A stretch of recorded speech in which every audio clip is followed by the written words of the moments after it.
Okay, Rabbi, thank you for inviting me to the Mishnah. Thank you for all those who heard it.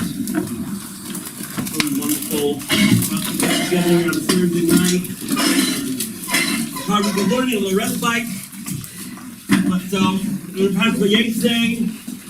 Soon I'll be by yesterday. I'm in America soon. But we learned in this parsha, Rashi makes a cheshbon, that how old was Yaakov when he got married? If you make the calculation, he was 84 years old. Now, I knew when I got married, 21 was too young, but 84!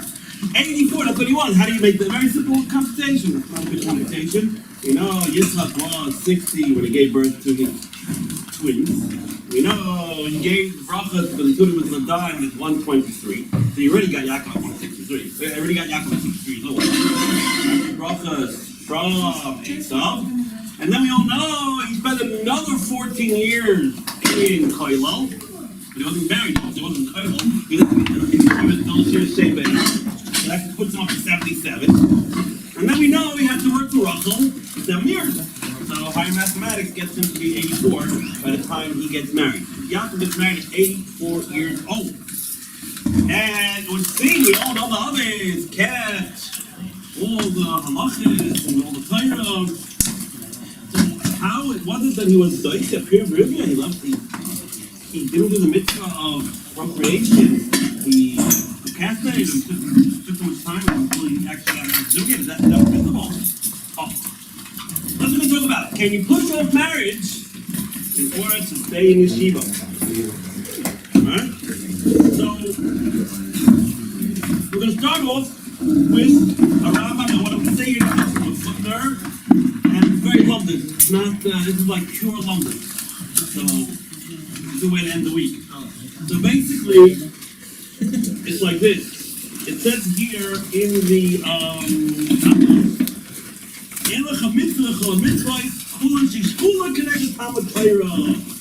Talmud Torah connect Talmud Kula. We don't know that Talmud Torah is take eminence, primacy over all the other mitzvahs. Connect Kula.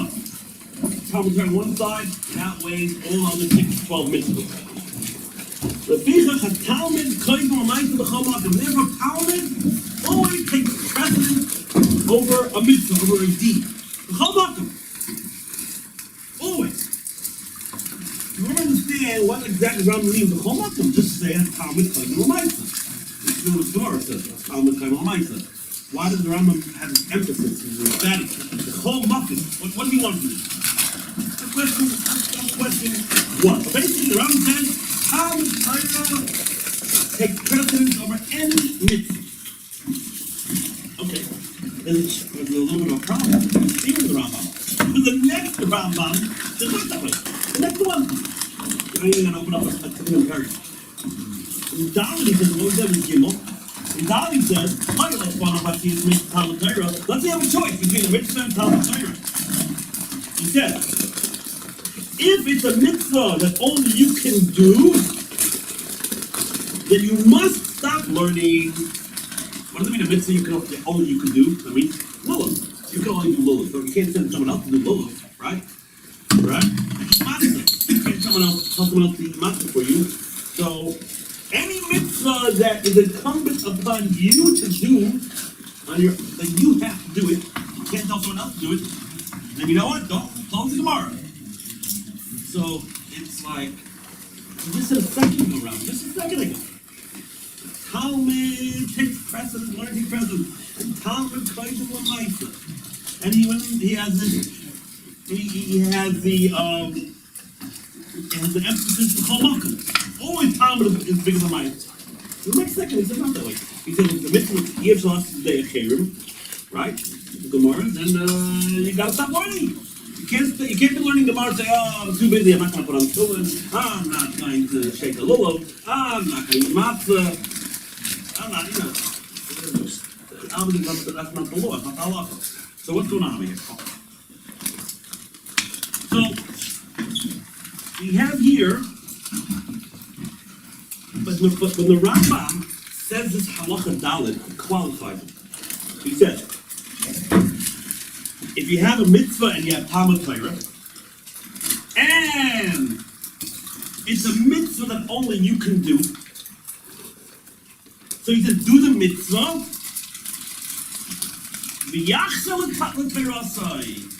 and go back and learn the Torah. So he says, okay, you got to take the lulav, you got to eat the matzah. The Rambam makes a point and says that you have to yachzel and talmudim. And go back to the Gemara afterwards. Go back to learning afterwards. And they would ask, of course you should go back. What should you go bowling? I mean, what does the Rambam have to ask? The Rambam said, you learn Torah. If it's a mitzvah someone else to do, that you don't have to do, don't stop learning. Or if it's a mitzvah you have to do, like lulav, matzah, like Hanukkah. Well, do it with the yachzel and talmudim, but make sure you go back to learning. Of course, like the Muslim, a little Muslim view or something. What should I do? What did you get out of it? It's quite obvious. But these are questions that we want to deal with. Again, what does it mean? What's this emphasis? Second of all, the second later says not that way. It says that actually mitzvahs take precedence most of the time. And third of all, when he says that when the mitzvah takes precedence, what gets to add? And when you finish doing mitzvah, make sure you go back to learning. Right? Okay. So, we have a Rambam here in Yeshiva. And he says you should know that a man is commanded to procreate, but not the woman. And what is the mitzvah for the man? When he's 17 or 18, it's in Girsa. And if you're 20, when you're not married, not a good thing. But he says, but if you're also the Torah, but if you are delving into the Torah and you are busying yourself with Torah, and you're afraid to marry a woman, why are you afraid of a woman? Because usually when you get married, in the good old days, the husband used to go to work. They used to support their wife, right? So if you're going to get married, you would actually have to support your wife. The Yeshiva Ohr Torah. And you would have to stop learning, right? Then you can procrastinate. Then you could push off. Because we know there's a famous law. Anyone who's doing mitzvah A doesn't got to get involved in mitzvah B. The Choshe came with Talmud Torah. So what does the Rambam say? You better get married. By 18, you better be married, and tell me by 20. But if you're in yeshiva and you're learning, and you're really learning well, and you're taking it seriously, and you know that if you get married, that's it. You're gonna have to shut the Gemara more or less. You know, get to learn maybe Daf Yomi, and that's it. You're not gonna be able to really delve into the Torah, and you're gonna have to because you have to go work. Then it's permissible to push off marriage, right? And why? Because it says, I think mitzvah pater mitzvah. He says, because you know, when you do in mitzvah A, mitzvah B, so you're learning Torah. So if you're learning Torah, it's mitzvah A. You don't got to do mitzvah B. And then he says, and if you're mamish at tzaddik and you mamish, you cannot close the Gemara. You're chashkanash Torah. You pine for Torah. You have a great desire to learn Torah, like Ben Azai. You don't gonna get married ever. You're never gonna get married. But that's only he qualifies it. That's only if Yetzer Hara is not getting the best of you. Then forget about it. If you're not able to totally concentrate on the Gemara and not have thoughts about marriage, thoughts about women, then forget about it. Then it's not for you. Then you better get married, because then you're just not gaining anything out of it. Okay, so what does it say here? Bottom line is, can you stay in yeshiva and not learn? And not to get married? Can you stay in yeshiva and not get married? Yes. Indefinitely? In principle, yes. Right? Obviously, none of us here are benazai, none of us are even close to that. But definitely, this is why we don't tell anyone 18 years old, you gotta leave yeshiva, you gotta go out and get married. You're in yeshiva. It's not right for you not to get married because you're now learning Torah. And if you get married, you won't be able to continue in yeshiva. That's what Rambam said. Okay. But we have a problem here. We have a blatant stira. Peer review. Can you send someone else to do peer review for you? You better not. You cannot send someone else to do. You cannot send someone else to do peer review for you. You got to do it. You got to do it yourself, right? So, wait a minute. We have a rule. We have a rule that the Rambam says black and white, green and yellow, that Talmud Torah you have to stop learning if there's a mitzvah that only you could do. If there's a mitzvah that only you could do, you have to stop learning. Like Esrig and Lulav and Matzah. So why all of a sudden over here does the Rambam say, no problem, even though it's a mitzvah she'ef shalas de'echem, he says you don't gotta close the Gemara. Why not? The rule is if she'ef shalas de'echem, that's it. You have to do the mitzvah. So what is the difference between eating matzah and having children? But the truth is, the Rambam himself answers this question. He answers the question. He says that's right. It comes out that there are some mitzvahs that you just do the mitzvah, and there isn't any gray area or a sense of a lot of preparatory or a facilitation of the mitzvah. And there's a certain mitzvah called Pirivivya that actually needs a lot of quasi mitzvah aspect to it. In Pirivivya, besides the actual mitzvah Pirivivya, you're going to have to end up supporting your wife. So if you take the mitzvah Pirivivya and dissect it, there's that main mitzvah, there is the main mitzvah, and there's a gray area. What's the gray area? You're going to have to go to work. You have to spend time with your wife. You have to take her out to the restaurant. You got to talk to her, right? Are those good things? Yeah, there's definitely good things. There's no question about that. But they are hechsher mitzvah. They supplement the mitzvah. They facilitate the mitzvah. They are not actually the mitzvah itself, right? So what is the Rambam's Chiddush? The Rambam's Chiddush is that what?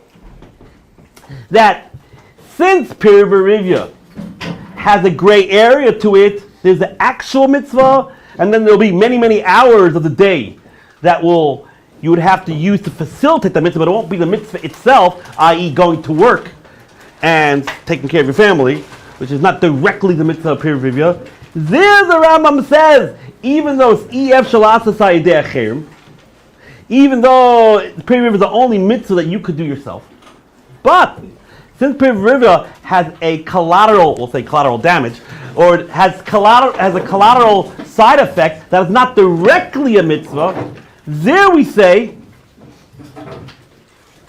you can learn Torah. You don't have to do the mitzvah Pirivivya. Yes, lulav, you got to stop. You got to stop, close the Gemara. Because how long will it take to shake a lulav? 10 minutes?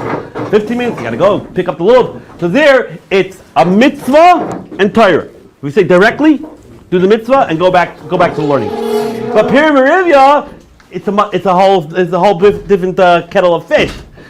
It's not just the mitzvah. There's a whole entire background to it that will take many, many hours of the day. There we say, even though ef shalasasai de'acherim, still we say there Torah takes precedence. Right? That is what the Rambam says. So according to this, now we understand. Now we understand what the Rambam means in Talmud Torah. What does the Rambam say in Talmud Torah? He says in Talmud Torah, if it's a mitzvah, the ef shalasasai de'acherim, it says over here, v'im lav, meaning if it's a mitzvah that you have to do on yourself, yatsa mitzvah, v'yachzer l'talmudai, and go back to your learning. So we asked the question, what does Rambam say? What does Rambam tell you? That you should know, when you're learning Torah, and you have a case of a lulav, you have to shake a lulav. Well, shake the lulav, then go back to the Torah. Of course, go back to the Torah. What's the Chiddush? What does he want to tell you? Of course, you go back to learning. He wants to tell you that the only time a mitzvah takes precedence over Talmud Torah is if you could go back to the learning. That's what he means. He's actually referencing to what he says in Pirivivya. By Pirivivya, what's going to happen? You're learning the Gemara, and then you get married. You ain't going back. There ain't no going back. There's no Yachzor Tamuda because you're going to have to go to work and you got to spend a lot of time taking care of your family. So by Pirivivya, you don't have the Yachzor Tamuda.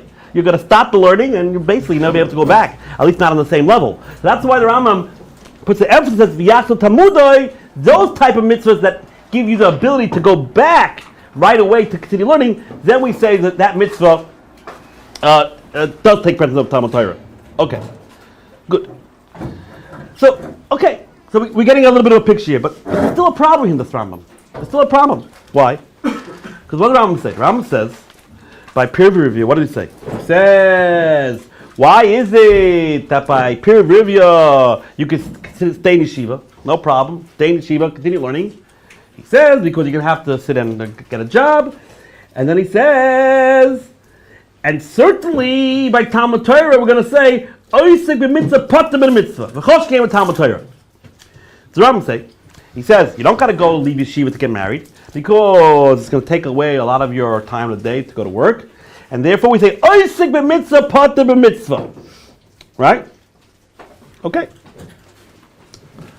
What's the din of Oisik b'mitzvah pater b'mitzvah? We've all learned this. If you do mitzvah A, you don't got to stop doing mitzvah B. What does that mean? If you're sitting, we learned in Baba Kam, right? You're shayim rechinam. You're watching someone's lost article. You don't got to give tzedakah, right? That's oisik b'mitzvah, pat mitzvah. You do mitzvah A, you don't got to do mitzvah B. Okay. Oh. But seemingly, the Rambam is just not making. Is just something's not making sense over here. Clearly, by Talmud Torah, we don't say oisik mitzvah, pat mitzvah. By Talmud Torah, we say if you're learning and you have to shake a lulav, we say stop to learn, and we say shake the lulav. So we don't say about Talmud Torah, oisik b'mitzvah, pater b'mitzvah.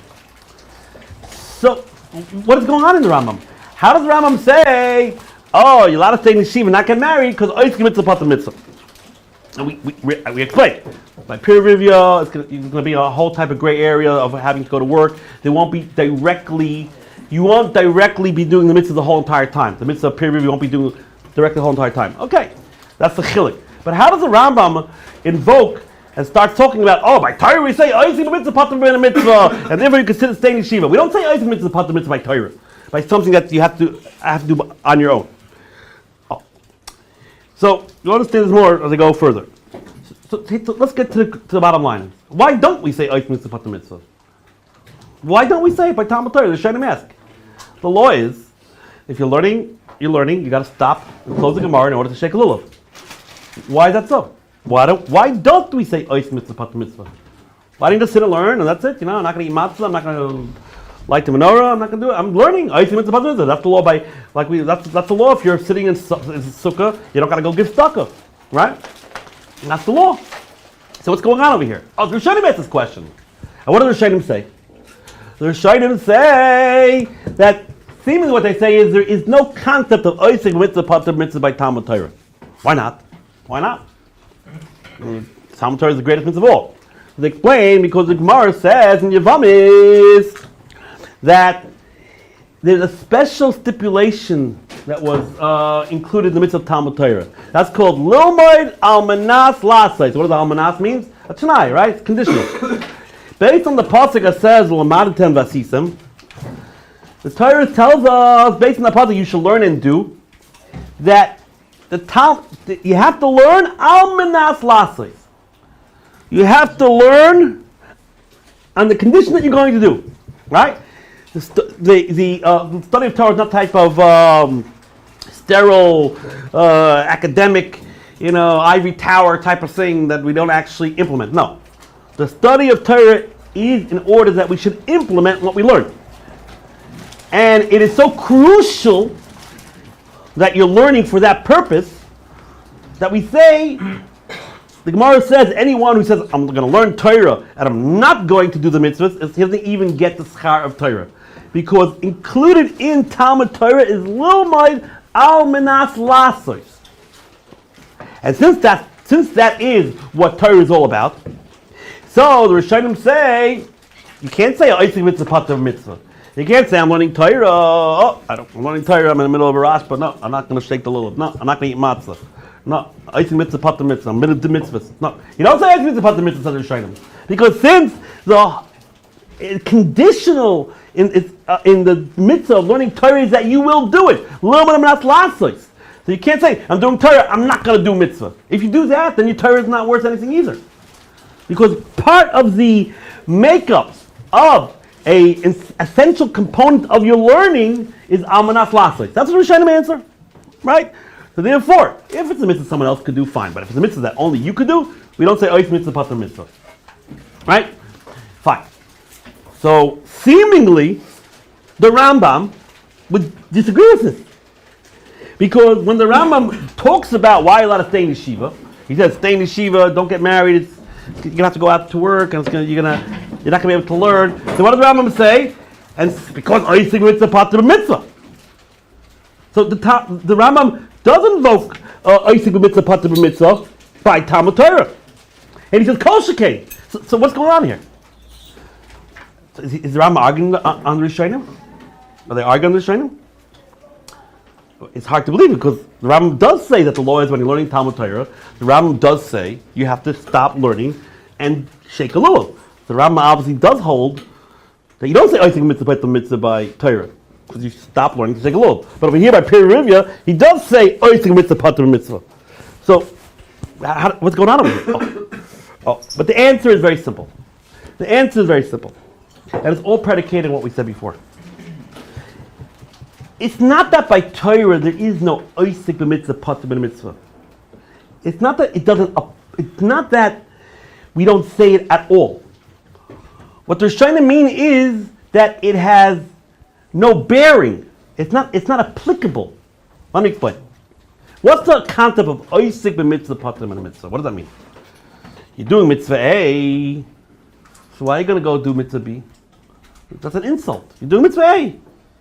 You do mitzvah, don't do mitzvah. You're watching, right? We learn about Kami. You're watching someone's. You're doing a Shabbos Haveda. You're watching someone's lost article. You say, "Oh, you don't got to go do stucca now. Someone's knocking on the door. I'm sorry, I'm taking care of this now." Why? Because you do mitzvah A. I don't got to do mitzvah B because it's an insult. By Torah, if you're learning Torah, and you say, "Oh, got to shake the lulav," is it going to be called an insult to Torah if I go ahead and shake the lulav? No. Why? Because we just said a crucial element, an essential element of Torah is lilmod al manas lasos. We said that part of the laws of learning Torah are that you have to learn on the condition to do, right? Not to learn and not to do. To learn and to yes do. So when you're learning the Gemara, and then all of a sudden you're going to go shake the lulav. The Gemara is not insulted. It's not like, oh, what are you leaving me for? That's not nice. No. When I go and do the lulav, it's not leaving you. When I go ahead and shake the lulav, it's not called I left the Torah. In actuality, when I shake the lulav, it's called I'm learning Torah and shaking the lulav. Why? Because every time I learn, it has to be al manas lasos. So it's not like I'm leaving the Torah when I shake the lulav. On the contrary. I'm doing the Torah, I'm learning Torah when I'm shaking the lulav. Because part of learning Torah is what's conditional that you do it. So it comes like this. It's not that there's no oisig mitzvah patur mitzvah by Torah. There isn't, but it's not because like some special gzeres akasav, some special rule that there's no oisig mitzvah patur mitzvah. No, by Torah it's just not applicable. It's moot. Why? Because when you do Torah and then shake the lulav, that is called, you are still considered doing Torah. Oh. So Rambam holds that too. Oh. But here's the big question. By Peri Rivya, what's going to be? You're going to get married. Very nice, beautiful. But then Peri Rivya, whatever, I'll just show up some number, whatever the number is, an hour, 2 hours, whatever it is. And then 10 hours of the day, you're sort of working and it's a whole gray area. It's quasi gray area. You're not really doing the mitzvah directly Peri Rivya. You're just supporting it. You're supplementing it. But you're not really doing the mitzvah. But it's a teeny bit of it. It is, the working is a mitzvah and talking to your wife is a mitzvah. But it's not the mitzvah. It's secondary. There's the Rambam and Mechadish. We can't say when you close the Gemara, and then, yes, you do the act of Peri Rivya, that's a mitzvah. And then the rest of the day, you're working, and you're taking care of the kids, and you're talking to the wife. Since that's only a quasi-mitzvah, we can't say that quasi-mitzvah is an embodiment, is a manifestation of learning too. When you have a learning Gemara, and then you go ahead to lulav, when you're shaking that lulav, you know what you should see in your mind? You're shaking a Gemara too. That's what you see. You're shaking that lulav, and it's like you're learning also. Because since it's lilmod al manas lasos, all learning has to beget a mitzvah. So when you do the mitzvah, that's learning too. But that's only a direct mitzvah. But the second you close the Gemara and you get married, and 10 hours a day you're working, and you're doing all that, you're taking the kids to school and making sandwiches and whatever's going on over there, that's all quasi mitzvah. There, we don't see the learning. That can't embody the Gemara. When you're making the sandwiches, we don't see you learning Gemara there. No. There we can't see it. It's not preview. Yes, it's facilitated, but it's not the same thing. But it's something. Yes, it's something. But there we say, Oisik mitzvah patam in a mitzvah. There the Rambam says the Chiddush. In that case, Talmud Torah, you're doing A, which is Talmud Torah, you're learning. You want to do B, preview, but there's so much collateral. There's all this secondary stuff. In the secondary stuff, again, it's a quasi mitzvah. There we don't see that you're learning Gemara at that point. We don't see the manifestation of learning. So there we say, hey, I'm learning Gemara now. That's what I'm doing. I'm in Yeshiva. I'm having a great time. I'm in Yeshiva and having a great time. So I should stop and do preview? I can't, because, the actual act of preview is a mitzvah, but everything else, it's not really a mitzvah. And there I don't see the Torah in the quasi, in the hechsher, in the preparatory and the supplementary stage. So there's no stira. Why is Rambam Machadish this so here? Because there's no stira, that's it. Very simple. When it comes to shaking the lulav, the Rambam says, close the Gemara. It's not that we don't say oisik mitzvah patam mitzvah. It's deeper.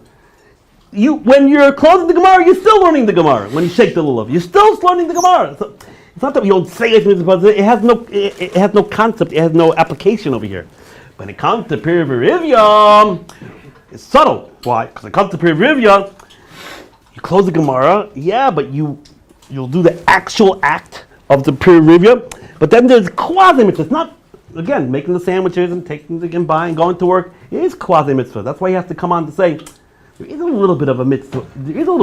Even the sandwiches and even taking the kids to school and taking the wife to the restaurant. There's also a teeny mitzvah there too. But there we do say oisik mitzvah patam mitzvah. There we do say that a Talmud Torah, you're doing Talmud Torah. If you're gonna have to do sandwiches, which is a lower level of mitzvah, there we say we don't see the Torah learning in those secondary areas. So that's what the Rambam says. Yes, when you have a mitzvah, you have to stop. But yachzel it talmudoi. But only if you could yachzel it talmudoi. Only if you could go right away back to the learning. But by pirivivya, well, you won't be able to go back to your learning, at least not on the same level, obviously, and not with the same brent like we have in Ohr Somayach, with the same burning desire and the same deep amkus, and how we delve that you won't have. So therefore, you could put off the marriage. And that's really the answer to the original question.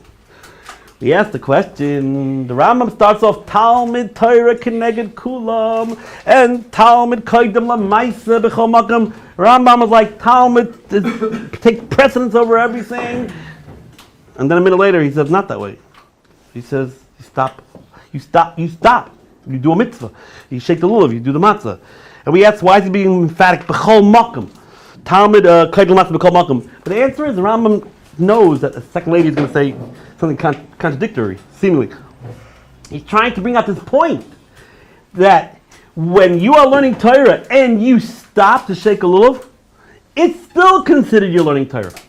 That's why he wants to say that point. Talmud maybe Talmud Koydem LaMaisa B'chol Makam. What is B'chol Makam? It means even when you're stopping to learn and you're shaking the lulav and eating the matzah, it's still considered the Talmud is taking precedence. Because when you're shaking that lulav, you're not just shaking that lulav. You are actually also considered learning Torah. Because part of learning Torah is lilmoid al manas lasais. The bottom line is, you guys, it's okay if you're 18 or 19 and not married yet. We're sitting here opening the Rambam. As long as Yitzhak not miskaber love, you're allowed to stay and learn your whole entire life, which obviously I don't suggest that, because no one's on that level. Even Yaakov got married finally at 84, right? Even Yaakov got married at 84. So, but definitely we don't have to have even a tinge of guilt if we're learning well, and we come to Seder, and we do our effort, we do our best, we don't have to have we're allowed to push off marriage until we are ripe and ready. Okay, Rabbi said, Niggin. So, Rabbi said really will take, it's very poetic, it's beautiful. He has Rabbi had a poetic soul, and he also had beautiful Hebrew. But be it as it may, so we spoke about that you don't get to get married until you're 84 years old. It's okay. You can wait till you're 84, and it's okay.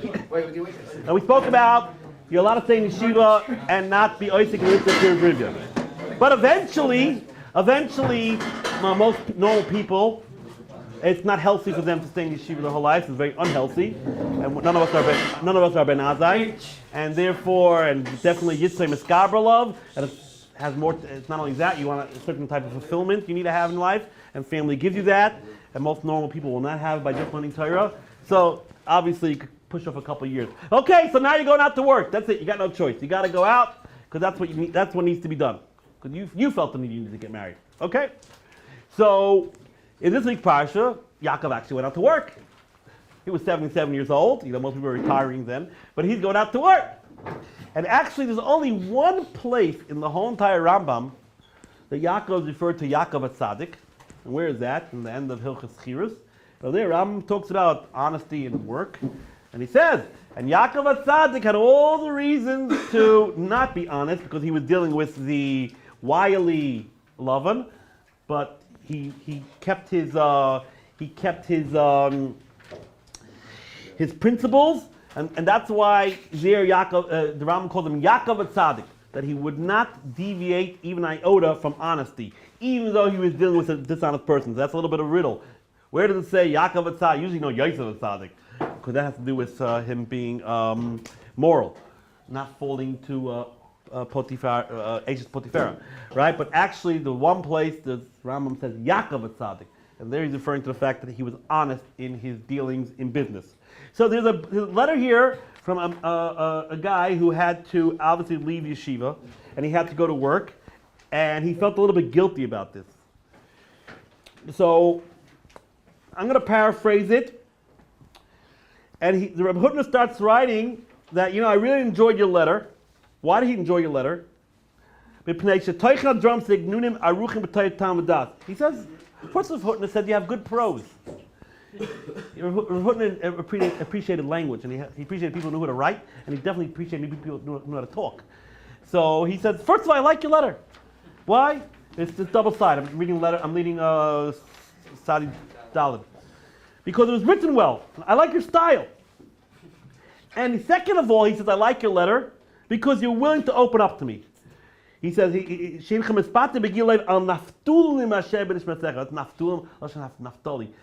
all the twists and the unsureties and the unclarities, the disclarity that you have, and you're willing to reveal them to me. And that is also something that nowadays it's very hard for people to open up to anyone. They go to therapists, they don't go to rabbis anymore.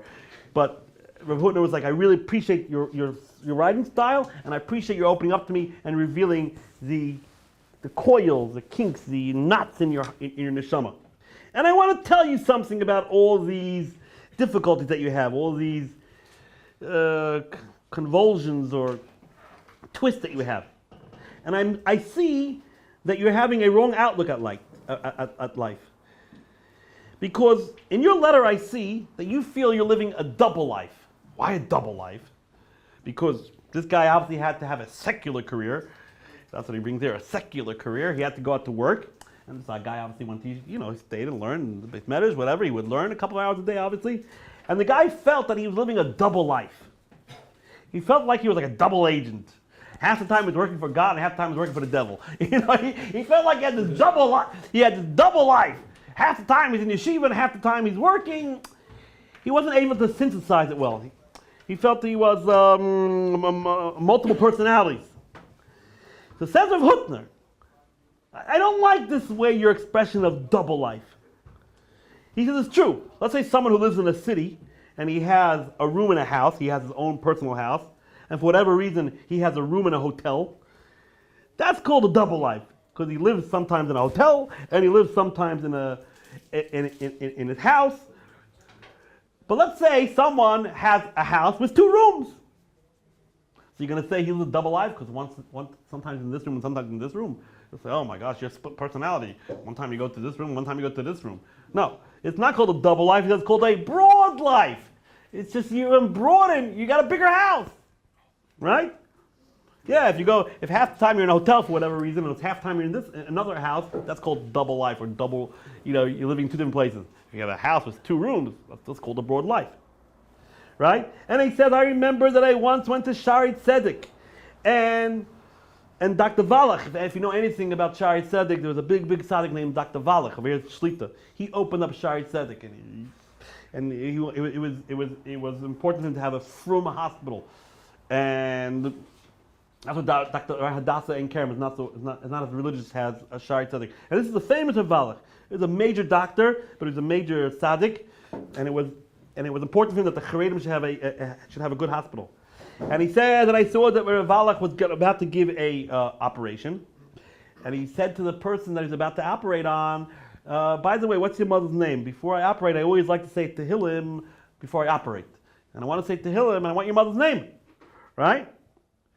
And Rav Hutner said when he saw this, he was so impressed or so taken aback. And Rav Hutner said, I told this to one of the Tzaddikim of Yerushalayim, and the Tzaddik of Yerushalayim says, how jealous we have to be, how envious we have to be.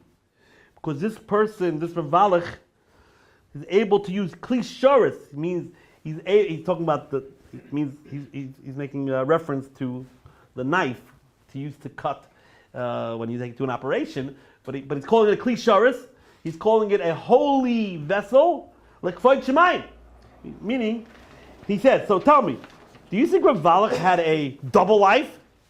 When he walked into the hospital, he put on his snazzy suit, and usually a lot of doctors are pretty uppity and presumptuous and haughty. I think that's what Rav Wallach did. He had a double life, and when he went home, he put on his Shalmi Gartel and Trimel. No, you see Rav Wallach was able to synthesize. There's no double life by him. It was a broad life. Whatever he was, even though he was a doctor and he was practicing medicine, but it didn't have any type of contradiction to his religious aspects, right? And therefore, my friend, he's talking to this crestfallen fellow who never had to go out to work. Dr. Chaviv Yakiri. And therefore, my friend, my loved one, Chalil Alecha. It's profane. God forbid. Heaven forbid. To see yourself in like a double mirror with a double type of life, with a double agent. No. You bring kol marach be'echad. When you say Shema Yisrael Hashem Ken Hashem Echad, you're supposed to be marach. You're supposed to elongate it, right? And we say if you elongate the echad, you have a you'll have a long life. And therefore, on the contrary, all of your life, all the aspects of your life, you're working, you're learning, all the aspects of your life have to be like an echad. It's just a long echad. Just like Shema Yisrael Hashem Echad, it's a long echad. Every aspect of your life is just one long unit, just unitive. It's one and not two. And he says, the Huna says, I'm very upset that it's very sad that you have missed this most crucial point about life. He says, you could have a lot of dots in front of you. And that's called a lot of dots. Because you just have a lot of points, right? But let's say you take all those dots and you arrange them around the center. What do you have? It's called a circle, right? You have a circle, right? So, it's called one circle. He says, that's what he's saying. You have this in your life, that in your life, that in your life, that in your life, that in your life. But if you arrange it around a center, that's not called dot, dot, dot. Just a bunch of multifarious, just a bunch of dots. No, it's called you have a unit, you have a circle, right? That's it.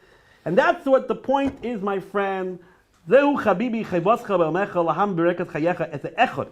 You have to have the echad. You have to have the center. And then once you have a center, everything that's surrounded is not called kafel, it's called a circle. It's one unit all around the echad. And on the contrary, anything that you add into your life, whether it's a job or Whatever it is that you can add into life, on the contrary, the circle just gets bigger, but it's all one unit. And he says again, I'm extremely distraught that you didn't understand this until now. Right? And he says, be strong and have fortitude and be matzliach and you should use everything you do as a chariot for kvod shemayim. And that's the letter. That's what I wanted to share with you today. So it's like the flip side of what we said. The first part was stay in yeshiva. But if you got to go out, don't worry about it. Don't get too depressed. It's still considered your echad. Okay, Rabbi, so we'll stop here.